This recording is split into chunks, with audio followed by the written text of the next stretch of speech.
In the middle of Berlin stands an artificial mountain, 120 meters high, made entirely from rubble, war debris, destroyed buildings, crushed concrete, twisted metal, all piled up, compressed, shaped, then topped with something unexpected. A listening station, American, NSA-operated, 5 massive radar domes, called radomes, white, spherical, visible for kilometers, monitoring everything, East Germany, Poland, Soviet communications, from 1961 to 1990. The Cold War's most important listening post in Europe, built on ruins of Nazi military college. That failed to be destroyed, so they buried it under 26 million cubic meters of rubble, creating Teufelsberg, Devil's Mountain, where Americans listened to Soviets from pile of Hitler's dreams. The Nazi college was built 1937, Wehrtechnische Fakultät, military technical faculty, designed by Albert Speer, Hitler's architect, massive complex, bunker-like construction, reinforced concrete, nearly indestructible. This was intentional. Nazis built to last. Expected 1,000-year Reich, built accordingly. College was never completed. War interrupted, then ended. Allies tried demolishing it. 1945-1946. Explosives, wrecking equipment, nothing worked. Concrete too strong, reinforcement too dense, walls too thick. Demolition was harder than leaving it, so decision was made. Bury it, cover it, hide it. Problem solved by concealment. Berlin was destroyed. 1945. Bombing, artillery, street fighting. Buildings collapsed everywhere. Millions of cubic meters of rubble. Needed disposal, needed removal. Clearing streets, enabling rebuilding. But where to put it? Landfills weren't large enough. Transport was expensive. Solution, create hills, pile rubble, shape landscape. Multiple sites across Berlin. Teufelsberg was one, largest eventually. Right location, empty, available. Unwanted Nazi structure underneath. Perfect dumping ground. Trucks arrived daily. Years, decades. Slowly mountain grew. By 1972, it reached 120 meters, higher than any natural point in Berlin. Artificial peak, made from destruction, from war, from ruins. Americans noticed opportunity. High point, clear sight lines, elevated position, perfect for signals intelligence. Cold War was intensifying. 1950s, early 1960s, West Berlin was island, surrounded by East Germany, Soviet territory, ideal location for monitoring, for interception, for listening. Teufelsberg offered perfect platform. In 1961, construction began. Secret construction, officially civilian, actually military. NSA, National Security Agency, building listening station, on Mountain of Rubble, on buried Nazi college. Irony was deliberate, using Hitler's failure as foundation for Cold War success. The radomes were distinctive, white geodesic domes, protecting antennas from weather, from detection, from interference.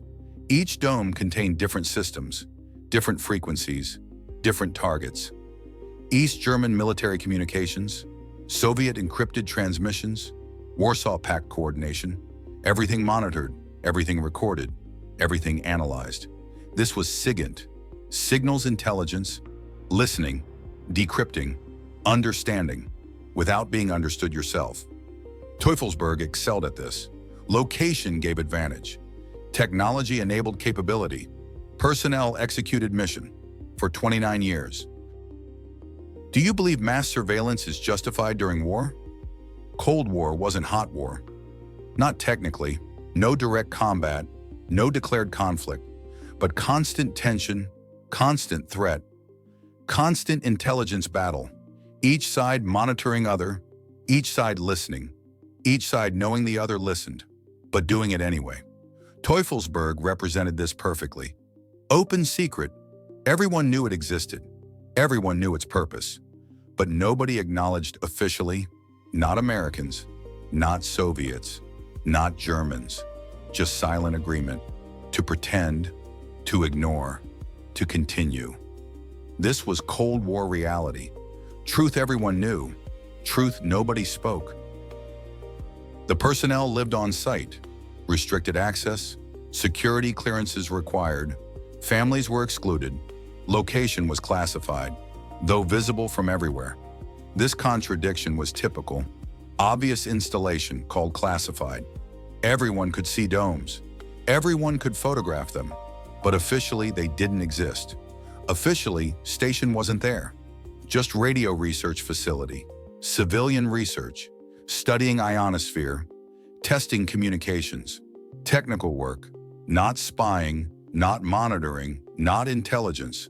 Official story, maintained, ridiculous, but maintained. The technology was advanced for its time. Massive antennas, sensitive receivers, powerful computers, decryption equipment, tape storage, analysis systems, everything needed to intercept, process, understand signals. Target selection was sophisticated, prioritizing communications, military first, government second, industrial third, everything Soviet-related monitored, everything Warsaw Pact tracked, some Western communications too. Allied intelligence sharing meant monitoring everyone, even friends, even partners. Trust was limited, verification was constant. Reagan said it best, trust but verify. Teufelsberg did verifying. The view from top was spectacular. Entire Berlin visible, east and west. Brandenburg countryside, forests, lakes, cities beyond. This wasn't just practical, was symbolic. Standing on ruins, looking over divided city, monitoring divided world. From unified height, geography as metaphor, Cold War as landscape, division visible, unity possible. Just not yet, not during operation, only after. Only when wall fell, only when listening stopped. The East Germans knew obviously. Teufelsberg was in West Berlin, but visible from east. Impossible to hide. They monitored back, watching watchers, tracking personnel, photographing equipment, analyzing operations, mirror intelligence, each side studying other, each trying understanding other's understanding. Intelligence, regress, infinite, pointless, but conducted anyway. Because that's what intelligence services do. Collect, analyze, report, whether useful or not, whether necessary or not, whether sane or not. The signals intercepted were vast, millions of communications, daily. Most were routine, military logistics, supply orders, personnel movements, boring, bureaucratic, unimportant, but occasionally, sometimes, rarely. Something valuable appeared. Troop deployment, weapons development, strategic discussion. This made everything worthwhile. Haystack contained needles. Finding them required processing haystack, completely, constantly. Teufelsberg did this. Automated systems, human analysts, combination of both. Sifting through noise, seeking signal, finding patterns, understanding intent. The encryption challenge was constant. Soviet codes changed, regularly, unpredictably. Breaking them required expertise, mathematics, computing power, time, lots of time. Some codes were broken, partially, temporarily. Others remained secure, unbreakable with available technology. This created gaps, information voids, uncertainty. Intelligence services hate uncertainty, hate gaps, hate not knowing. So they keep listening, keep analyzing, keep trying, even when success is unlikely, even when cost exceeds benefit, even when pointless, because uncertainty is worse than wasted effort, than failed attempt, than continued trying. The 1990 closure was sudden. Berlin Wall fell November 1989. Everyone celebrating, everyone optimistic. Teufelsberg became obsolete. Overnight, no more East Germany, no more Soviet threat. At least not immediate, not obvious. Station closed September 1990. Personnel withdrew, equipment removed, some of it. Much was left, abandoned. Too expensive to transport, too obsolete to matter, too compromised to reuse. So they left it. Locked gates, posted guards, declared restricted, then mostly forgot about it. The abandonment attracted attention immediately. Urban explorers, artists, squatters. Everyone wanted inside. Gates were broken, guards overwhelmed. Site became occupied, informally, illegally, creatively. Street artists covered everything. Murals, graffiti, tags, transforming military installation into art gallery. Unofficial, anarchic, beautiful. This transformation was Berlin perfectly, taking Cold War relic, making it cultural space, from surveillance to expression, from secrecy to openness, from military to artistic, organic, unplanned, perfect. German government struggled with it. What to do? Demolish? Expensive? Difficult? Dangerous? Rubble underneath is unstable. Demolition risks collapse. Preserve? As what? Cold War Museum? NSA Memorial? Spy Station Monument? Politically complicated. Sensitive. Nobody wants it. Develop into what? Hotel? Apartments? Observatory? Foundation is rubble. Construction is difficult, expensive, risky, so nothing happens. Site remains limbo, partially controlled, partially occupied, partially forgotten. Typical government response. When decision is difficult, make no decision. Let time handle it. The tours operate now, semi-legally. Private guides, showing radomes, explaining history, demonstrating equipment. What remains anyway? Most is gone, sold, stolen, destroyed. But enough remains for imagination, for understanding, for experiencing what Cold War felt like, what surveillance looked like, what secrecy meant. Tourists photograph graffiti, climb crumbling stairs, enter damaged radomes, risk safety, for experience, for photos, for stories.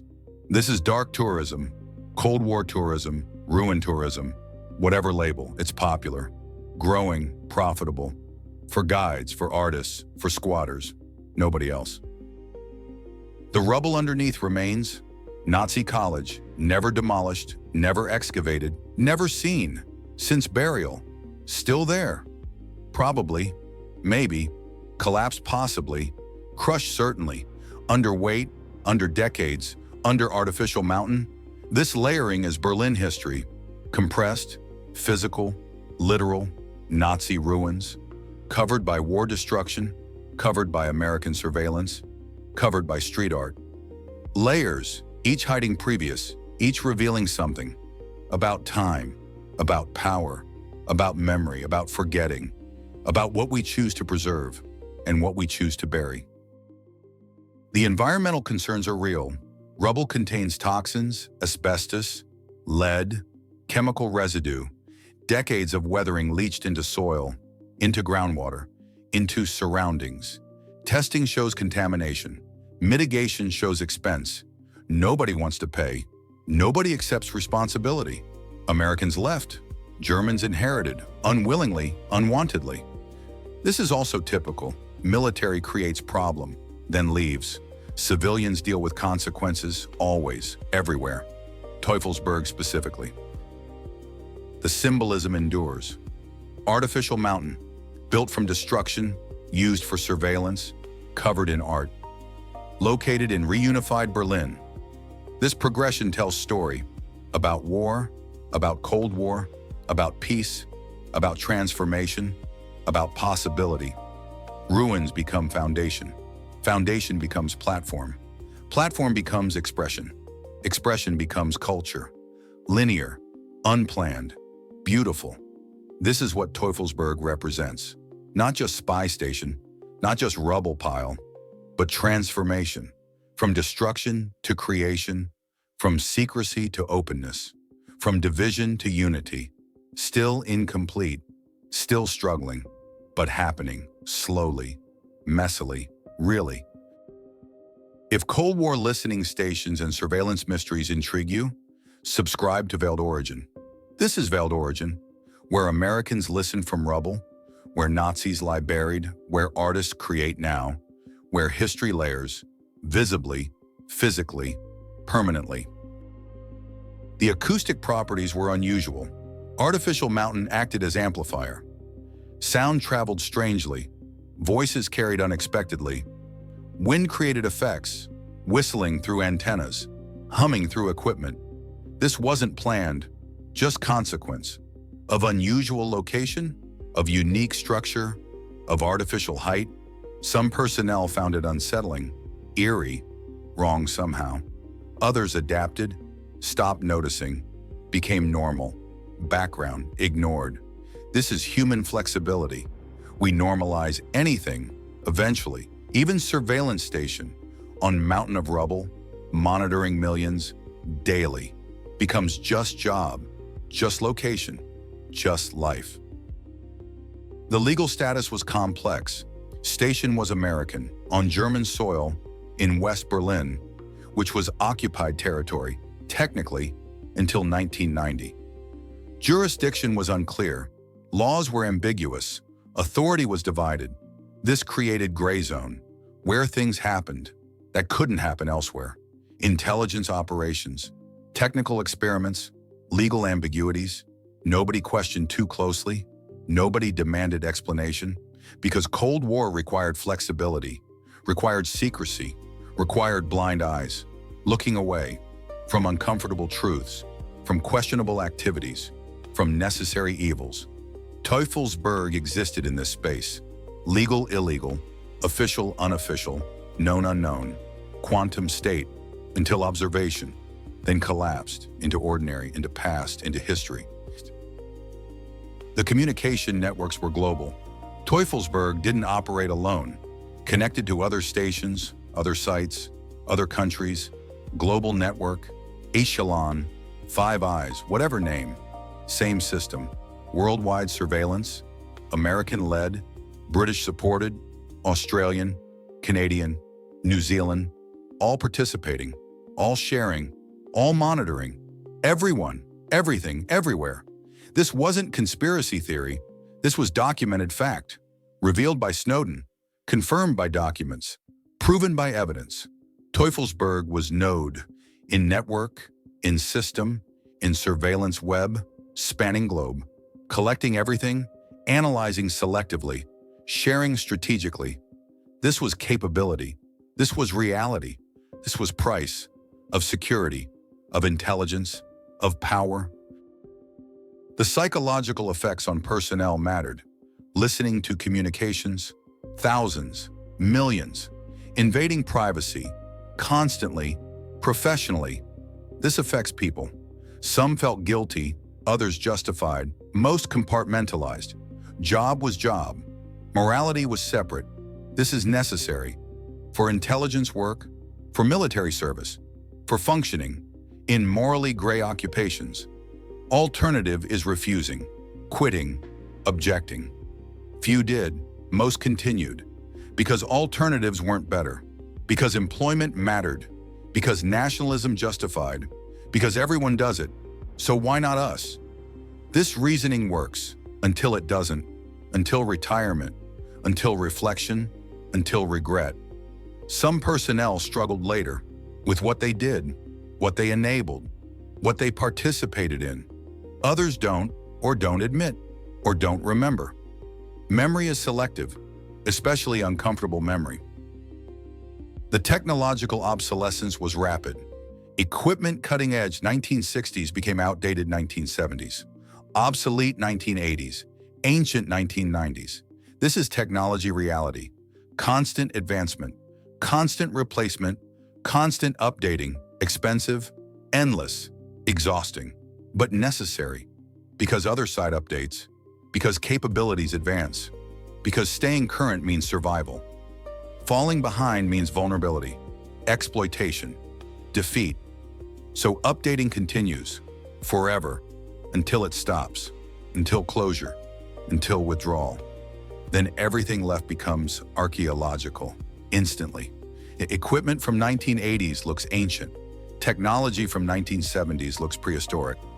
This happened fast at Teufelsberg. One moment cutting edge, next moment museum piece, just years between. The weather impact was significant. Exposed location, high altitude, open summit. Wind was constant, strong, damaging. Equipment needed protection, hence radomes, protecting antennas, enabling operation. In Berlin, weather, which is harsh, cold winters, hot summers, strong storms, everything affecting station, everything requiring maintenance, everything costing resources. This is infrastructure reality, constant upkeep, constant repair, constant expense, no breaks, no rest, until closure, until abandonment. Then nature attacks, unopposed, winning rapidly, buildings deteriorate, equipment corrodes, radomes tear, wind enters, rain penetrates, frost cracks, sun bleaches, nature reclaiming what humans abandon, slowly, completely, inevitably. The cultural impact on Berlin was subtle. Teufelsberg was always there, visible landmark, but invisible presence. People knew about it, but didn't discuss, knew its purpose, but ignored. This was Cold War Berlin, living with division, living with surveillance, living with military presence, normal, expected, background radiation of daily life. Only after closure, after art invasion, after opening, did people engage? Did it become destination? Did meaning change? From military threat to cultural asset, from surveillance to expression. This transformation is Berlin's gift, taking painful past, making creative present. This happens here, repeatedly, necessarily, hopefully. The future remains uncertain. Developers propose plans, hotels, observation decks, event spaces, commercial use. Artists resist, want preservation, want access, want freedom to create, to express, to occupy. Government delays, assesses, debates. Meanwhile, sight deteriorates, while deciding, while planning, while arguing. This stalemate could continue, years, decades, until decision makes itself, through collapse, through decay, through natural resolution, or developers win, art loses, sight becomes luxury, exclusive, expensive, ironic end. For surveillance station, built by Americans, occupied by artists, owned by capital. This would be very Berlin, very German, very contemporary, converting everything into profit, into product, into consumption. If secret surveillance and Cold War relics fascinate you, subscribe to Veiled Origin. This is Veiled Origin, where rubble became mountain, mountain became station, station became art, and history layers, forever. The graffiti itself tells stories, not just art, but commentary, political statements, personal expressions, names, dates, messages, from visitors, from artists, from squatters, from personnel even. Some early graffiti includes coordinates, technical terms, intelligence jargon, suggesting former operators returned, left messages, encoded jokes, inside references. Only colleagues would understand. This creates archaeological layer, recent, but already historical. Digital cameras photograph it, social media shares it, archive.org preserves it. Graffiti becoming documentation, becoming record, becoming history, before weathering destroys it, before next layer covers it, before memory fades. This is urgent archaeology, immediate preservation of transient present, becoming permanent past. The comparison with other spy stations matters. RAF Menwith Hill, UK, still operational, tightly controlled, heavily secured, inaccessible, or Pine Gap, Australia, similar, active, secret, restricted. Teufelsberg is different, abandoned, accessible, transformed. This difference is Berlin, is Germany, is post-Cold War, taking military heritage, making it civilian, public, cultural. Not everywhere does this. Some nations maintain secrecy, maintain restrictions, maintain control, forever. Germany chose differently, chose openness, chose transformation, chose art. This choice defines, this choice matters, this choice teaches. The underground sections remain mysterious. Bunkers, storage, facilities, all beneath summit, some explored, most sealed, officially dangerous, unofficially unknown. What's down there? Equipment? Documents? Secrets? Nobody says. Nobody checks. Nobody cares enough to fund exploration, to risk safety, to face liability. So mysteries persist, underground, hidden, forgotten. Maybe nothing interesting, maybe crucial historical evidence, maybe both, maybe neither. Unknown will remain unknown unless accidental discovery, unless collapse reveals, unless time decides to expose what authorities chose to ignore. The winter access is treacherous. Ice covers stairs, snow hides obstacles, wind makes ascent dangerous. Yet visitors come, year-round, constantly, risking injury, for views, for photos, for experience. No official warnings, no safety measures, no liability protection. People accept risk, choose danger, for reward. This is freedom. This is choice. This is also foolishness. But German authorities allow it, accept it, don't prevent it. This approach differs from American, from British, from safety-obsessed cultures. Germany accepts people choose and sometimes fall, and that's regrettable, but not preventable. Through regulation, through restriction, through elimination of choice. The sunset from summit is famous. Entire Berlin illuminated. West, east, unified now, but different architectures, different patterns, different histories, all visible from single viewpoint. This geography lesson, is history lesson, is political lesson, all combined in single view from single location, built on rubble, used for surveillance, transformed for art, now hosting sunset watchers who don't know, don't remember, don't care about history, about surveillance, about rubble beneath, just sunset, just view, just Instagram moment. This is success, history forgotten, transformed, moved past, or tragedy, lessons unlearned, mistakes repeatable, errors cycled, depends on perspective. Both are true, simultaneously, always. If surveillance stations and transformation stories intrigue you, subscribe to Veiled Origin. This is Veiled Origin, where Americans listened, artists painted, tourists photograph on ruins, of ruins, of ruins.